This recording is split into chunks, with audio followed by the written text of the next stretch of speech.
लो जयकारा बोल मेरे श्री गुरु महाराज की जय। सम्मुख सुंदर सिंहासन पर विराजमान श्री हजूर सदगुरु दाता दयाल जी के पावन दर्शन करते हुए प्रेम सहित मिलकर बोलो जयकारा बोल मेरी श्री गुरु महाराज की।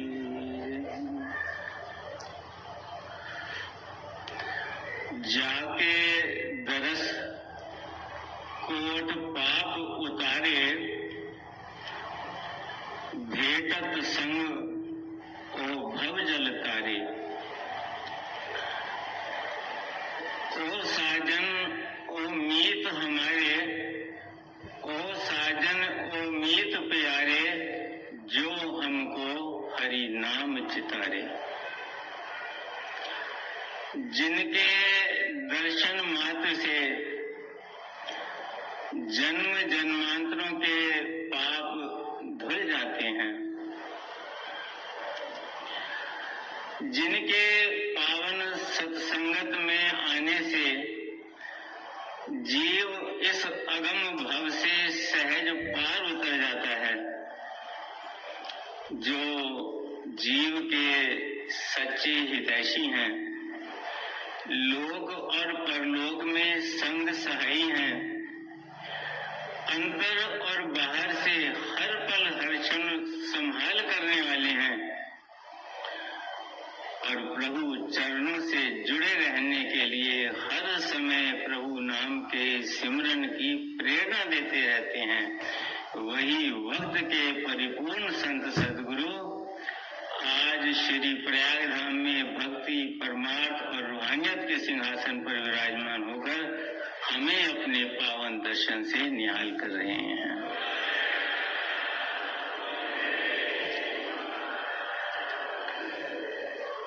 आज 15 जनवरी सन 2024 नव वर्ष का प्रथम पर्व मकर संक्रांति का पावन त्योहार है।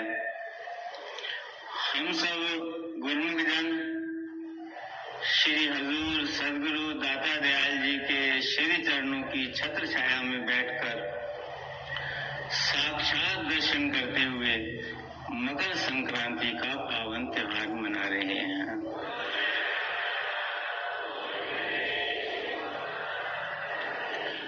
इस पावन वेला की मकर संक्रांति के स्वर्णिम अवसर पर पावन दर्शन की सभी गुरुमुखों को लाखों लाख बधाई।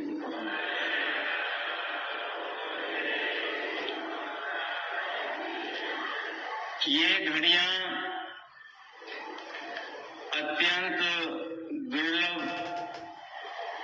और अनमोल है।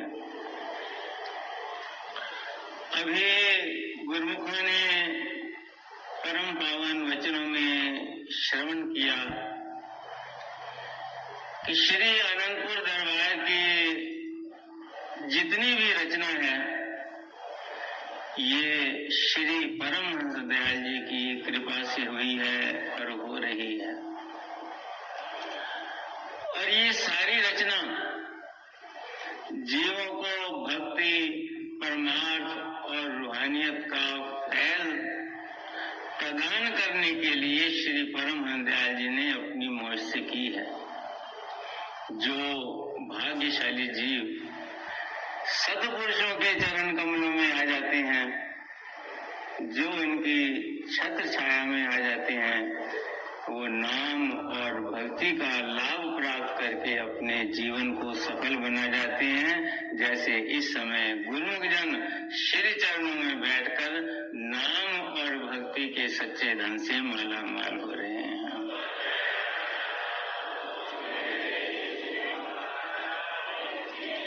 यही इस जीवन का लाभ है जो केवल महापुरुषों के पावन चरणों में पहुंचकर ही जीव को प्राप्त हो सकता है।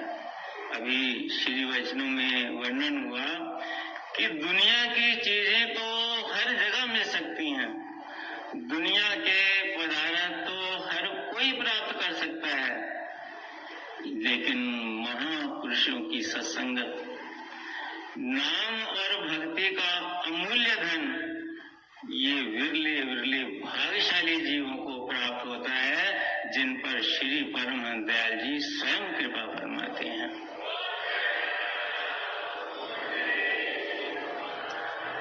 श्री वचनों में अभी वर्णन हुआ कि साध संग में चांदना सकल अंधेरा हो, सहजो दुर्लभ पाइए सत्संगत में ठोर। गुरुमुख जन जो इस घड़ी यहाँ पर पहुंचे हैं, ये कोई साधारण घड़ियां नहीं है, ये कोई सहज स्वभाव नहीं है। आज आप सुबह सत्संग में भी श्री परमहंस दाता दयाल श्री पंचम पातशाही जी महाराज के पावन वचन श्रवण कर रहे थे कि श्री सद्गुरुदेव दाता दयाल जी ने फरमाया कि जिस प्रकार किसी अच्छे और बड़े नामी स्कूल में अगर एडमिशन लेना हो तो 90%, 95%, 98%, 99%, 100% नंबर जो है मार्क्स आवश्यक होते हैं। ऐसे ये जो श्री अनंतपुर दरबार है, ये रूहानियत का सबसे ऊंचा और सबसे महान स्कूल है। इसमें एडमिशन लेने के लिए श्री सद्गुरुदेव महाराज जी ने फरमाया कि 95, 98, 99, 100 नहीं चलता, जिसके 101% संस्कार होते हैं और श्री परमहंस दयाल जी की कृपा होती है, उसे यहाँ एडमिशन मिलता है।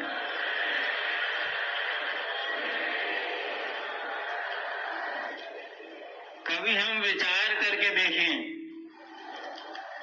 कि श्री परमहंस दयाल जी ने हमें 9 अरब 9 बिलियंस में से चुना है और अपने चरण कमलों में बिठाकर श्री परमहंस दयाल जी का सेवक कहलाने का सौभाग्य प्रदान किया है।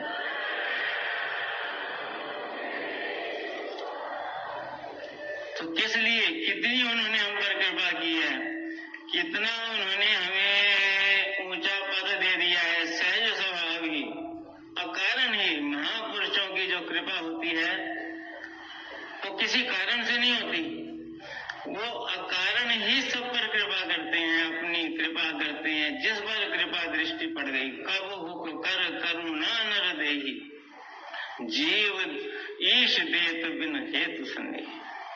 कि कभी कब उनकी कृपा दृष्टि किस जीव पर पड़ती है तो उसे मनुष्य की देह मिलती है। अभी श्री वचनों में वर्णन हुआ कि बड़े भाग्य मानुष तन पावा, सुर दुर्लभ सदग्रंथन गावा।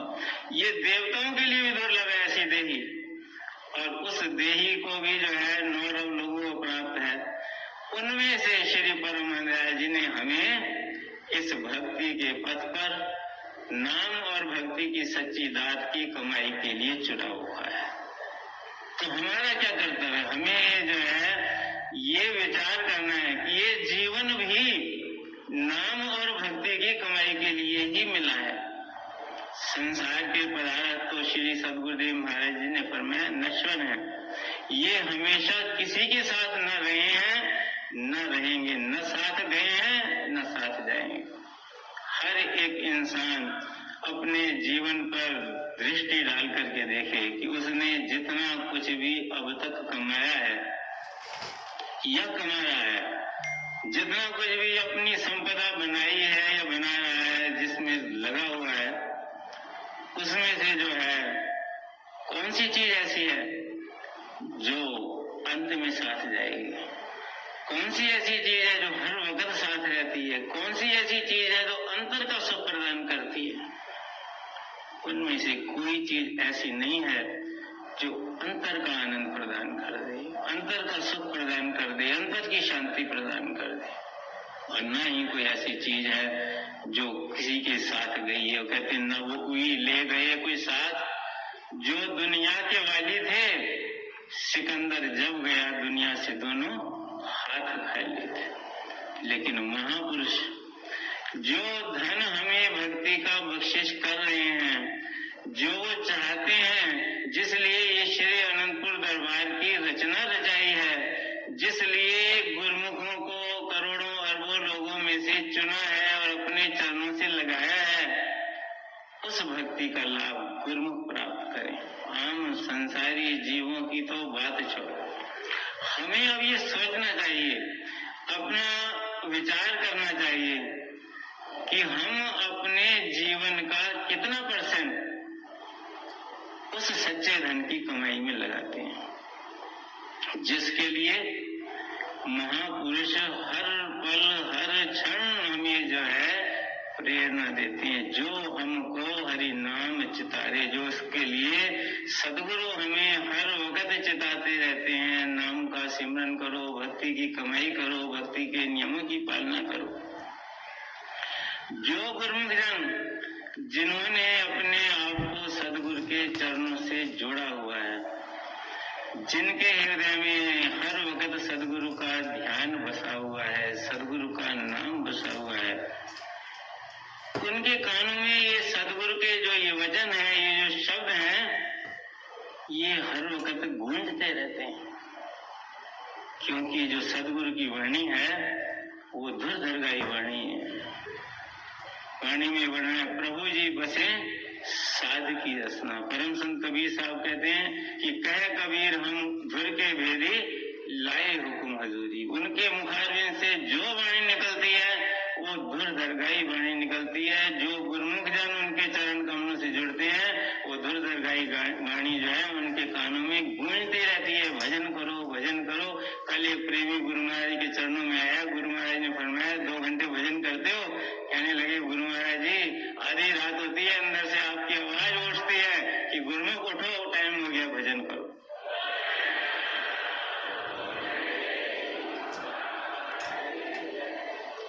और कितनी उनकी कृपा है। श्री सदगुरुदेव दाता दयाल श्री पंचम पातशाही महाराज ये वचन फरमाते थे कि जिन्हें श्री परमहंस दयाल जी ने अपनी शरण में ले लिया है,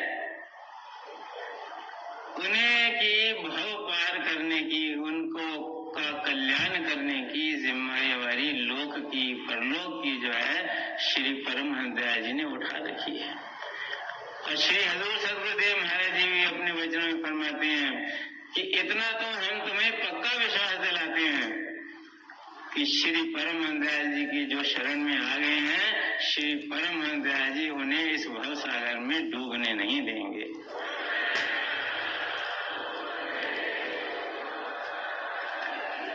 एक प्रेमी बतला रहा था कि उसने स्वप्न में क्या देख रहा है कि श्री गुरु महाराज जी एक शिप में विराजमान है, अथाह सागर है, दूर दूर तक कोई सिरा दिखाई नहीं दे रहा। संतों की मंडली श्री गुरु महाराज जी के साथ है और श्री गुरु महाराज जी शिप में जा रहे हैं। तो उसका कहना है कि वो जो है उसमें जो है ना डुबकियां मार रहा था। तो प्रार्थना की गुरु महाराज आपकी शरण में है, आप ही बचा सकते हैं, हमारे अंदर ताकत का है। तो श्री गुरु महाराज ने हाथ बढ़ाया और उसको निकाल के बाहर कर दिया। तो सदगुरु तो हम पर इतनी कृपा कर रहे हैं, इतनी दयालुता कर रहे हैं, इतनी रहमत कर रहे हैं कि उसका वर्णन ही नहीं हो सकता। और हर पल हम भटकते हैं, वो हमें फिर साधन रास्ता दिखलाते हैं। हम गिरते हैं, वो फिर हाथ पकड़ के उठा देते हैं।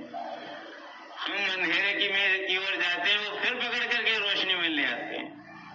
हर वक्त अपने वचनों के द्वारा, अपनी वाणी के द्वारा ऐसा दरबार, ऐसी चरण शरण कितने भागों से जीव को प्राप्त होती है।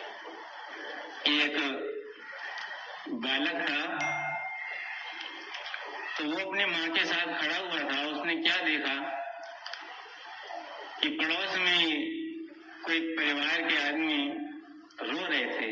ये कथा टॉलस्टॉय ने लिखी है। तो वो रो रहे थे तो बच्चे ने अपनी माँ से पूछा कि माँ ये लोग क्यों रो रहे हैं? तो उसने कहा कि कोर्ट ने इनके विरुद्ध फैसला दे दिया है। तो बच्चे ने कहा कि अब ये क्या करेंगे? तो माँ ने कहा अब ये हाई कोर्ट में जाएंगे। तो बच्चे ने कहा कि अगर ये हाई कोर्ट में भी हार गए तो फिर? तो माँ ने कहा फिर ये सुप्रीम कोर्ट में जाएंगे। तो बच्चा पूछता है अगर वहां भी हार गए तो फिर क्या करेंगे? तो उसने माँ ने कहा फिर ये भगवान की कोर्ट में जाएंगे। तो बच्चा कहता है कि ये पहले से क्यों नहीं भगवान की कोर्ट में जाते हैं?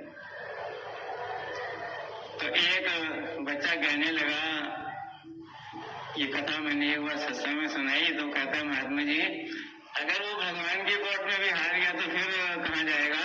मैंने कहा फिर वो श्री अनंतपुर दरबार में आएगा।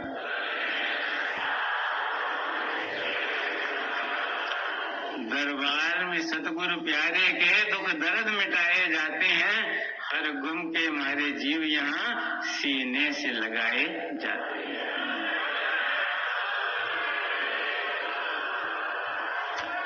हम कितनी भी भूल करते हैं, कितना भी करते हैं, लेकिन महापुरुषों की जो दयालुता है वो असीम है, असीम कृपा है।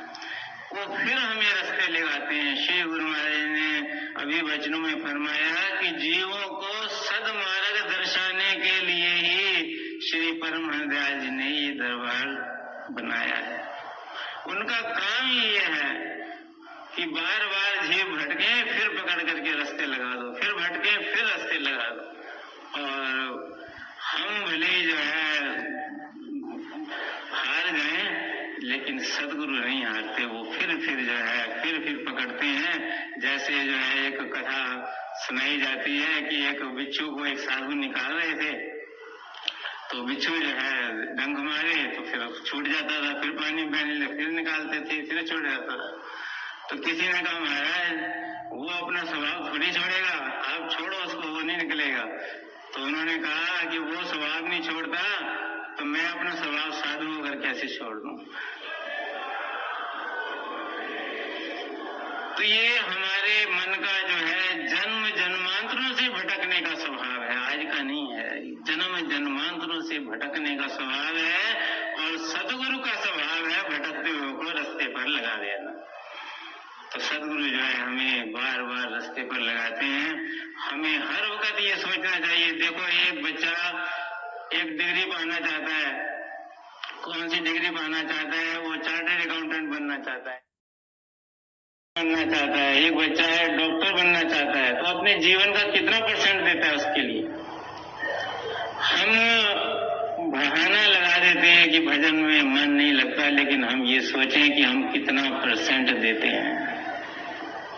अगर हम इस बात पर विचार करना शुरू कर दें कि हम सत राह पर, जो श्री गुरु महाराज ने अपनी वचनों में फरमाया कि सत वस्तु प्रदान करने, झूठी वस्तुओं की महापुरुष नहीं आप दिलासा देते कि ये मिल जाएगा वो मिल जाएगा। सत वस्तु जिसको देने के लिए ही इस संसार में आए हैं, तो उस वस्तु को जो सदगुरु देना चाहते हैं, और जिस वस्तु को पाने के लिए हमें ये जन्म मिला है, उस पर हमें विचार करना है कि हम कितना समय देते हैं। हमारी सुर्ती क्यों इधर उधर जाती है? क्योंकि हमने अपने जीवन का 99% जो है दुनियादारी में दे रखा है। जब हम अपने संसार की तरफ से अपने समस्त ख्यालों को मोड़ करके भगवान के चरणों में लगा देंगे, सदगुरु के चरणों में लगा देंगे, हर वक्त सदगुरु की याद करेंगे, हर वक्त सदगुरु से प्रार्थना करेंगे। कितने गुरुमुख कहते हैं कि भजन पे तो बैठते हैं, दर्शन नहीं होते। तो दर्शन तो होने के लिए जो है बड़ी तड़प चाहिए, इतनी तड़प चाहिए, इतनी तड़प चाहिए कि हर वक्त हमारे अंतर से ये आवाज निकलती रहे कि सदगुरु मेरे अंतर में प्रकट हो, प्रकट हो, प्रकट हो। जब वो आवाज रोम रोम से निकलेगी, जब वो आवाज हमारी हर सांस से निकलेगी, जब हमारी वो हृदय से निकलेगी, जब आत्मा से निकलेगी, जब इतने उसमें जो है ताकत बढ़ जाएगी, तो सदगुरु अपने आप ही ऐसे प्रकट हो जाएंगे जैसे सामने प्रकट है। इसलिए हम सबका कर्तव्य है कि महापुरुषों के पावन वचनों के अनुसार भक्ति के नियमों की पालना करें, 2 घंटे भजन अभ्यास करें, जो श्री गुरु महाराज जी हमें बार बार वचन फरमाते हैं। इस प्रकार हम भक्ति के नियमों की पालना करेंगे, भजन अभ्यास करेंगे, तो जो सतवस्तु सदगुरु हमें प्रदान करना चाहते हैं, जिसके लिए उन्होंने हमें अपने चरणों से लगाया है, हम उस सदवस्तु को प्राप्त करेंगे, जीवन सफल हो जाएगा और महापुरुषों की प्रसन्नता होगी। आज के शुभ समागम की, मकर संक्रांति की सभी गुरुमुखों को लाखों लाख बधाई।